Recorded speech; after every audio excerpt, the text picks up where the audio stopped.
अब यह इस तरह से मानसिक गुलाम हो चुका है कि यह हमेशा मुंह खोलेगा और मुसलमानों के खिलाफ यह खराब बात बोलेगा। लेकिन तुम एक धर्म विशेष को बुराई करके और भक्तों के दिमाग में गोबर भर के आका बन के अपना दुकान चलाए पड़े हो।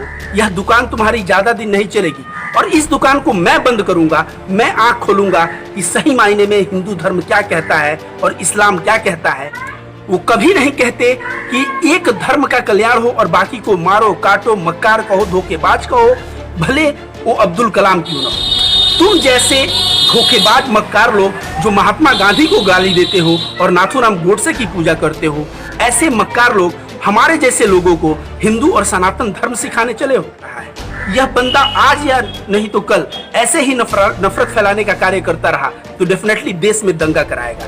ऐसे बंदों का मुंह बंद करने की जरूरत है। इस वीडियो को हिंदू हो या मुसलमान शेयर करें ताकि सब तक पहुंचे और सबकी आंख खुले। हेलो दोस्तों, मेरा नाम रविकांत भारती है और मैं आज बताऊंगा एक ऐसे बंदे के बारे में जो मुंह खोलते ही नफरत फैलाने का कार्य करता है। उस बंदे का पूरा यह बाल पका हुआ है और उसका नाम कुछ और नहीं बल्कि पुष्पेंद्र कुलश्रेष्ठ है। वह कहता है वह मुसलमानों के बीच बड़ा हुआ है, वह 5 बार नमाज पढ़ता था, उसे कुरान, हदीस, यह सारे के सारे ग्रंथों का उसे नॉलेज है। साथ साथ वह यह भी कहता है कि वह सनातन धर्म को मानने वाला है। वह गीता, उपनिषद, वेद का नॉलेज रखा है और यह दोनों नॉलेज को यह मिक्स करके जो गोबर बनाता है वह भक्तों के दिमाग में डालता है और भक्त उसी से इसको अपना आका मान बैठे हैं। लेकिन मैं कहूं तो सही मायने में इस बंदे को नॉलेज एकदम नहीं है। अगर नॉलेज है भी तो यह अपना आत्मा किसी एक राजनीतिक दल को बेच चुका है और इसलिए कभी यह राजनीतिक दल से सवाल नहीं करता। कभी यह सवाल नहीं करता कि रोजगार देश में क्यों है, हत्या क्यों है, मर्डर क्यों है। यह हमेशा टारगेट करता है तो मुसलमानों को। मुंह खोलते ही यह बोलेगा मुसलमान मक्कार होते हैं। 1947 के बाद जितने भी मुसलमान देश में रह गए वे मक्कार हैं, फरेबी हैं। इस तरह का बात यह बंदा करता है। इस बंदे को अब मैं बता दूं, पहले मेरा चैलेंज एक्सेप्ट करो और तुम जहां भी डिबेट करना चाहो वहां मैं डिबेट करूंगा तुम्हारे साथ। देश धर्म विशेष से नहीं चलता, देश चलता है नीति से।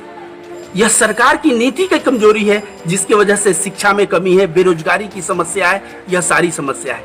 इन सारी समस्या को दूर करने के लिए नीति पे सोचना चाहिए। धर्म विशेष को क्रिटिसाइज करके, बुराई करके हम देश को आगे नहीं ले जा सकते। इस बंदे ने कभी भी यह नहीं कहा कि हिंदू और मुसलमान धर्म में जो एक चीजें है उसके ऊपर यह बात नहीं किया। यह बात नहीं किया कि जो हम लोग गायत्री मंत्र पढ़ते हैं हिंदू धर्म में और मुसलमान लोग जो सूरे फातिहा पढ़ते हैं उन दोनों का हिंदी अर्थ एक है। यह ये बंदा कभी नहीं बताएगा क्योंकि अपना आत्मा राजनीतिक दल को बेचा है। अगर यह बोल दिया कि सूरे फातिहा और गायत्री मंत्र का मतलब एक होता है तो इसकी दुकान तो बंद हो जाएगी। तो यह अपना दुकान हमेशा चलाना चाहेगा। यह कभी नहीं बताएगा कि गीता में जो लिखा है यो माम जमनादिम च वेति लोक महेश्वरम असमूढ़ सर्वमृतेषु सर्व पापे प्रमुच्यते। कुरान में सूरह अल इखलास में लिखा है कुल हो अल्लाहु अहद अल्लाहु समद लम यलिद वलम यूलद वलम यकुल कुफुवन अहद। ये दोनों बात का अर्थ एक है। जो गीता का ये मैं बोला और कुरान का सूरह अल इखलास, इन दोनों का मतलब एक है। यह बंदा कभी नहीं बताएगा क्योंकि जिस दिन ये बताना शुरू करेगा उस दिन जो राजनीतिक प्रोपोगंडा ये चला रहा है यह बंद हो जाएगी और इसके आका इसके ऊपर ही कोई धारा लगा के इसको अंदर कर देंगे। अब यह इस तरह से मानसिक गुलाम हो चुका है कि यह हमेशा मुंह खोलेगा और मुसलमानों के खिलाफ यह खराब बात बोलेगा। मैं कहता हूं कि तुम कहते हो पुष्पेंद्र कुलश्रेष्ठ कि मुसलमान मक्कार है। मैं कहता हूं कि तुम मक्कार। तुमने सनातन धर्म को बदनाम करने का कोई कसर नहीं छोड़ा। यह सनातन धर्म कहता है सर्वे भवन्तु सुखिनः सर्वे सन्तु निरामयः। सभी लोग सुखमय रहे, सभी लोग निरोग रहे। तुम बताओ क्या उन सभी लोगों में मुसलमान नहीं आते? यह सनातन धर्म कहता है वासुदेव कुटुंबकम, पूरी पृथ्वी एक परिवार। इतना ही नहीं, इस मंत्र को आगे पढ़ोगे तो कहेगा कि यह मेरा है, यह तेरा है। यह नीच मानसिकता के लोगों का सोच है। उदार मानसिकता वाले लोग पूरे पृथ्वी को एक परिवार मानते हैं। तो तुम सही में नीच मानसिकता के आदमी हो और इसीलिए तुम हमेशा मानो और मानव एक है, लेकिन तुम एक धर्म विशेष को बुराई करके और भक्तों के दिमाग में गोबर भर के आका बन के अपना दुकान चलाए पड़े हो, यह दुकान तुम्हारी ज्यादा दिन नहीं चलेगी और इस दुकान को मैं बंद करूंगा। मैं आंख खोलूंगा कि सही मायने में हिंदू धर्म क्या कहता है और इस्लाम क्या कहता है और यह बंदा कैसे सबको गलत ढंग से मिसलीड कर रहा है। मैं तुमको एक और मैसेज देना चाहता हूं। मैंने बताया तुमको पढ़ने की जरूरत है अर्थशास्त्र। अर्थशास्त्र से देश चलता है। इस देश में धर्म को बुराई करके आगे नहीं बढ़ाया जा सकता। तुमको जरूरत है इसी मिर्जापुर में अड़गड़ानंद महाराज, देवरहवा बाबा या भारत में बहुत सारे स्पिरिचुअल गुरु हैं, उनसे ज्ञान लेने की जरूरत है, जो कहते हैं कि सभी मानव का कल्याण हो।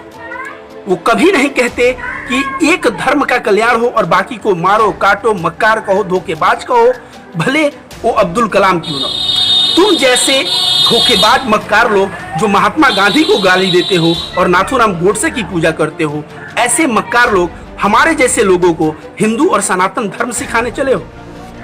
तो अपना आंख खोल के, कान खोल के अच्छे से सुनो, आंख से अच्छे से देखो। ये रहा मेरा चेहरा और मैं तुमको चैलेंज करता हूं कि तुम डिबेट में आओ और मैं बताऊंगा भारत देश समृद्ध कैसे बनेगा और मैं बताऊंगा कि तुम्हारा जो परसेप्शन है ना गोबर भक्ति का, कि एक धर्म खराब है एक धर्म अच्छा है, यह कैसे गलत है, यह मैं बताकर तुम्हारी आंख खोलने का कोशिश करूंगा। जितने भी हिंदू भाई हैं मैं उनसे गुहार करूंगा कि पहले आप हिंदुत्व को जानिए, उसके ग्रंथ को पढ़िए, इसके बातों में ना आए। इसको बातों में आके आप सुन के यही ज्ञान लेके और सोचेंगे कि यही सब कुछ है। जितने भी मुसलमान भाई मुझे सुन रहे हैं, मैं उनसे कहता हूं कि आप मेरे वीडियो को ज्यादा से ज्यादा शेयर करें और यह एक बात फैलाएं, क्योंकि यह बहुत ही नफरत फैलाने का कार्य कर रहा है। यह बंदा आज या नहीं तो कल ऐसे ही नफरत फैलाने का कार्य करता रहा तो डेफिनेटली देश में दंगा कराएगा। ऐसे बंदों का मुंह बंद करने की जरूरत है। इस वीडियो को हिंदू हो या मुसलमान शेयर करें ताकि सब तक पहुंचे और सबकी आंख खुले। इसी के साथ मैं अपने वाणी को विराम देता हूं। बहुत बहुत धन्यवाद।